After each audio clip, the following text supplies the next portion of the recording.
Hello friends. आज मैं civil code clerk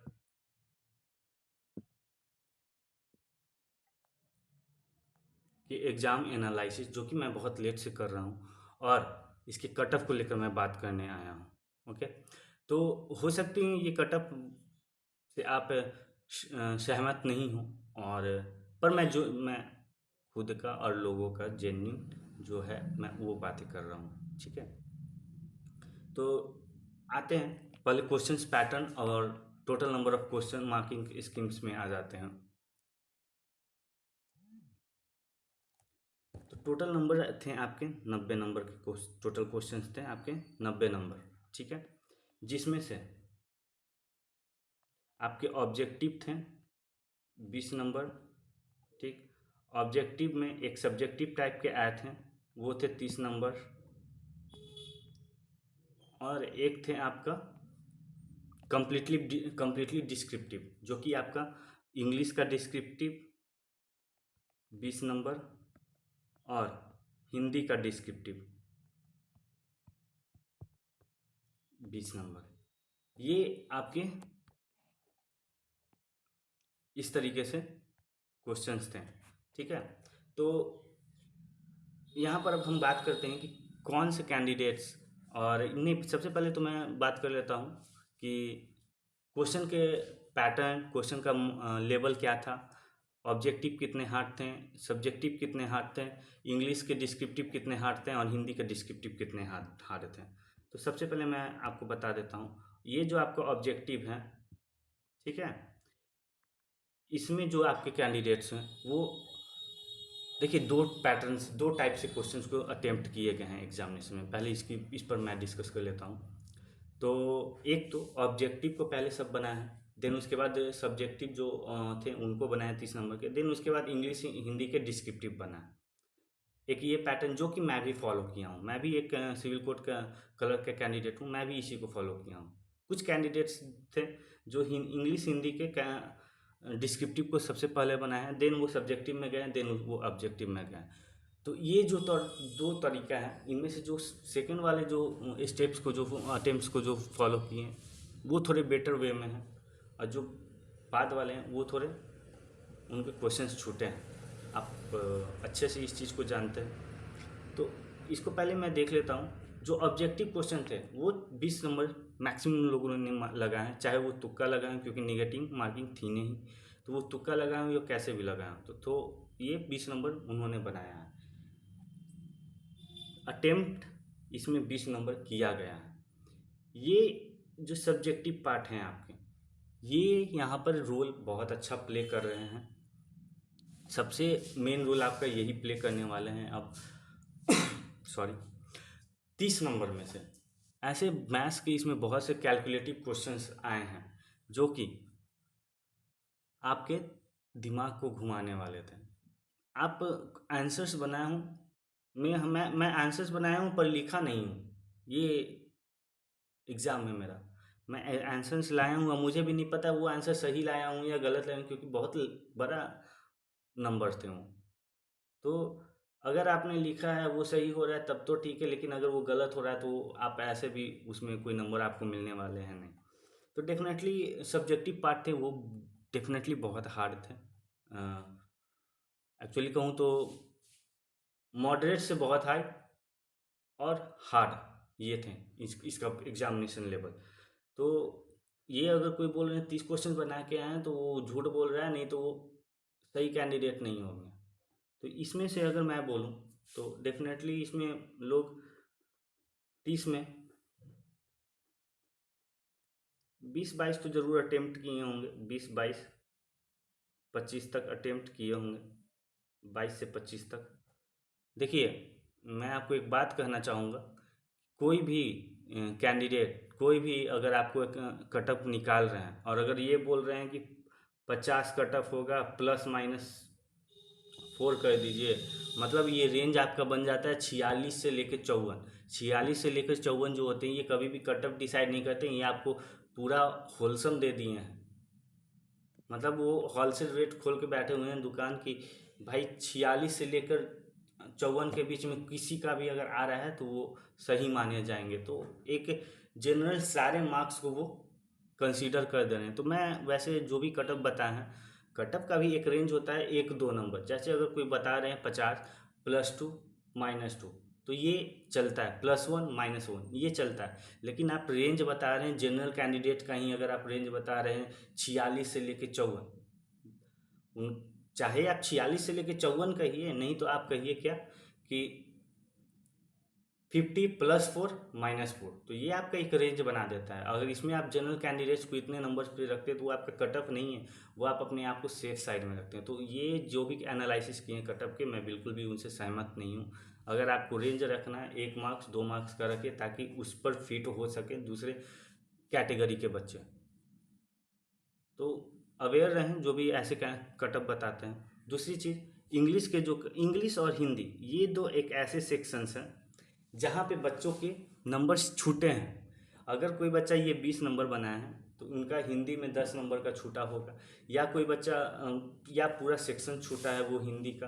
तो एक्चुअली में इसमें हुए हैं 15 से, ऐसे बहुत से कैंडिडेट हैं जिनका 10 मिनिमम, तो 10 मिनिमम हो सकते हैं 5 नंबर के छूटे हों, ऐसा नहीं है। लेकिन 10 से 20 नंबर के क्वेश्चन कैंडिडेट छोड़ कर आ रहे हैं, 10 से 20 नंबर के कैंडिडेट्स छोड़ कर आ रहे हैं। ठीक है। 10 से 20 नंबर के इंग्लिश हिंदी में क्वेश्चंस छूट कर आ रहे हैं। तो इसका अगर एवरेज भी करें तो 12 नंबर या 13 नंबर आप रख लीजिए कि बच्चे ये क्वेश्चंस छोड़े हैं। ठीक, मैक्सिमम मैं 20 नहीं जा रहा हूँ या 15 नहीं जा रहा हूँ, मैं मैक्सिमम ले रहा हूँ 12-13 ही मिनिमम के तौर पे। लेकिन छूटे हैं बच्चों के क्वेश्चन। ऐसे बहुत से कैंडिडेट्स हैं जो 30 नंबर वाले सब्जेक्टिव में भी क्वेश्चन छोड़ कर आए हैं, जो पूरा का पूरा हिंदी का सेक्शंस नहीं बना है। मेरी भी एक क्वेश्चन छूटी है, मैंने हिंदी का एक लेटर नहीं, फॉर्मेट भी नहीं आधा पूरा कर पाया। और अगर कोई बच्चे अगर ये पूरा बना रहे हैं, ये 40 नंबर के बना रहे हैं, तो उनको ध्यान में रखना चाहिए कि इनमें से उनको 40 नंबर नहीं मिलने वाला है, उनको 30 नंबर भी नहीं मिलने वाला है। वो अगर ये सोच रहे हैं कि 30 नंबर लेकर आ रहे हैं तो वो बिल्कुल गलत फहमी में है। गलत फहमी ना पाले, क्योंकि ये एक रिटेन सब्जेक्ट है। इसमें आपका राइटिंग मैटर करती है, आपके कंटेंट्स मैटर करते हैं, आप क्या लिखे हैं। आप उलूल जुलूल की बातें अगर लिख के आ जाएं, मान लीजिए किसी क्लीन सिटी पर ऐसे लिखने आए तो आप पूरा घुमा दीजिए पटना ये फलना चिलना, तो इस पर आपको नंबर्स नहीं मिलते हैं। ठीक है।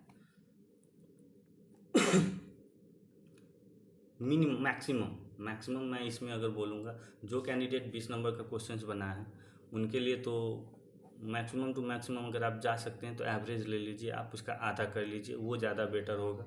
उस आधार पर मैं कटअप बना रहा हूँ।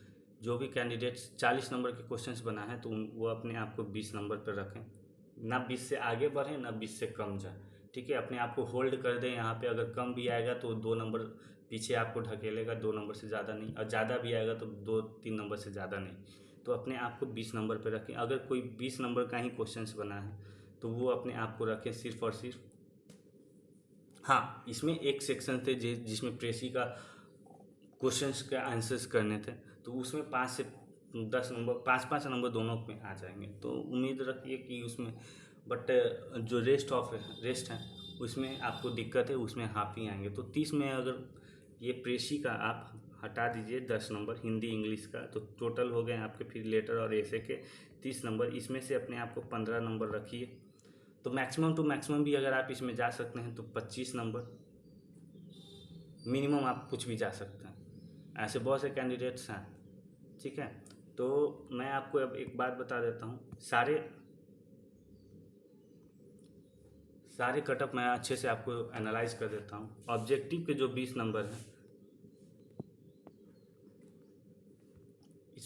इसमें आप मैक्सिमम रख के चलिए 12 से 13, इससे ज़्यादा मत। 12 मिनिमम मैं रखा हूँ, 13 मैक्सिमम रखा हूँ। इतना भी ज़्यादा मैं अंतर नहीं दे रहा हूँ।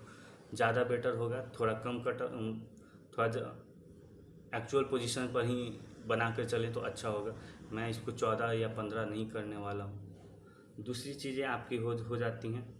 आपकी सब्जेक्टिव जो क्वेश्चंस 30 नंबर्स के थे, जिसमें कुछ क्वेश्चंस थे आपके रीजनिंग के क्वेश्चंस थे, तो इस कारण से सॉरी, इसमें मैं 18 से 20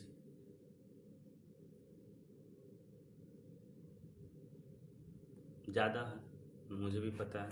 ये एक्चुअली 16-17 ही जाना चाहिए।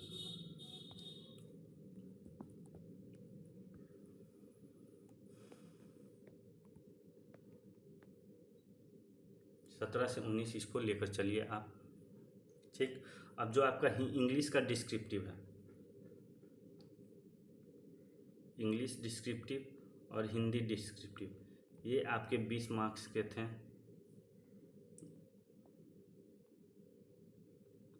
तो ये आपके ऐसा सेक्शन है जिसमें बच्चों के छूटे हैं, चाहे वो इंग्लिश में छूटे या हिंदी में छूटे। तो इसमें से जो जिन्होंने इसमें से मैं मैक्सिमम टू मैक्सिमम, अगर ये 40 मार्क्स हैं, इनको रफली मैं इसको कर रहा हूँ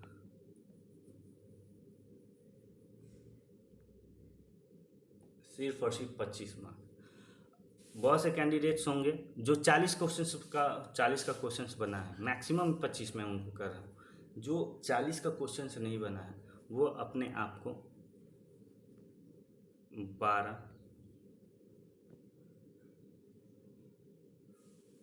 13 तक रखें। ठीक। जो 40 क्वेश्चंस बना है वो 25 नंबर ही सिर्फ रखेंगे। और अभी ऐसे बहुत से कैंडिडेट्स हैं जिनको अभी पता भी नहीं है कि वो 40 में 40 बना ही है। इस पर किसी को भी डाउट होगा वो कमेंट सेक्शन में लिख देंगे कि ये इंग्लिश हिंदी का सेक्शन को एनालाइज अच्छे से करने के लिए मैं इसको अच्छे से वीडियो बनाकर आपका इंग्लिश हिंदी का एनालिसिस कर दूंगा। आपको पता चल जाएगा कि इसमें 25 मार्क्स क्यों रखे गए हैं। क्योंकि अगर मान लीजिए आपका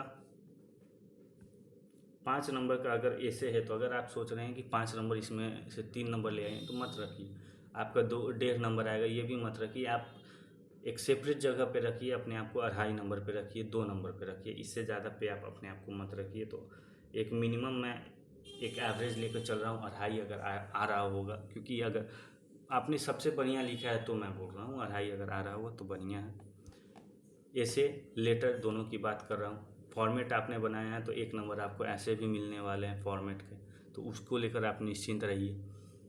देन उसके बाद मैं आ जाता हूँ प्रेसी पे। प्रेसी आपने लिखा है तो 5 नंबर में 2-2.5 नंबर तो आप ज़रूर लेकर आ रहे हैं, क्योंकि प्रेसी कोई एक बहुत हार्ड भी नहीं होते हैं। देन उसके बाद मैं आपको बता देता हूँ किस चीज़ को लेकर। तो इतना होने के बाद मैं आपको एक प्रेसी का 5 नंबर का क्वेश्चन आए थे जो कि इम्पॉर्टेंट होते हैं। तो डेफिनेटली मैं इसमें मैक्सिमम इतना जा रहा हूँ, मिनिमम इतना जा रहा हूँ। तो मिनिमम कटअप के आधार पर जो मैं आपको बता रहा हूँ, male candidates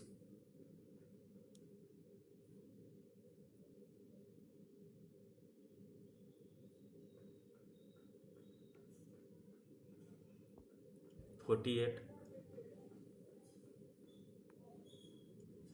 49 male. Female candidates general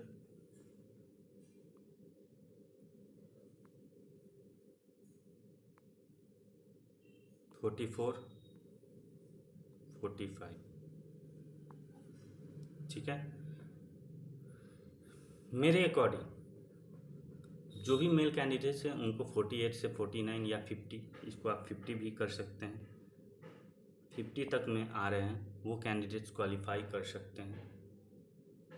और फीमेल कैंडिडेट जो 44, 45, 46 ला रही हैं, फीमेल कैंडिडेट जनरल, वो इस चीज़ को क्वालिफाई करेंगे। तो फ्रेंड्स, मेरी एनालिसिस जो है मेरे अकॉर्डिंग ये है। अगर इंग्लिश हिंदी को लेकर आपको ज़्यादा पता करना है कि इसमें मार्किंग स्कीम मैंने कैसे बैठाया है और कैसे ये चीज़ें बहुत ज़्यादा इफेक्ट करने वाली हैं, तो आप कमेंट सेक्शन में मुझे लिख सकते हैं कि इंग्लिश और हिंदी पर एनालिसिस करने के लिए मैं बहुत अच्छे से एनालिसिस कर आपको एक वीडियो बना दूंगा। फ़िलहाल के लिए धन्यवाद। ऐसे ही जेन्युइन वीडियो के लिए आप इस चैनल को लाइक और सब्सक्राइब ज़रूर करें। Thank you.